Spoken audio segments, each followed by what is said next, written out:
Hey there, gearheads! Today, we're going to tackle a common issue that many of you might have encountered, the U0073 code.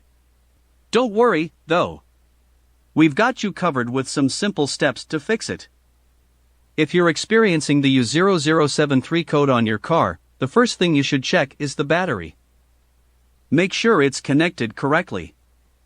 Sometimes, a loose connection can trigger this code. Take a look at the battery terminals and ensure they're tightly secured. If you notice any looseness, give them a gentle twist to tighten them up. Another potential culprit for the U0073 code is a dirty or corroded ground connection. It's important to have a clean and solid connection here.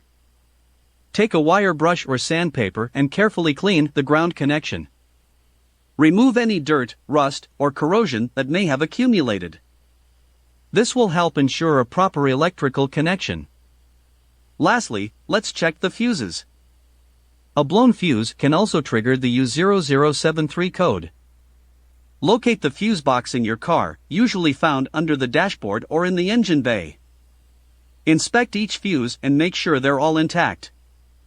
If you find a blown fuse, simply replace it with a new one with the same amperage rating. This should help resolve any issues related to the U0073 code.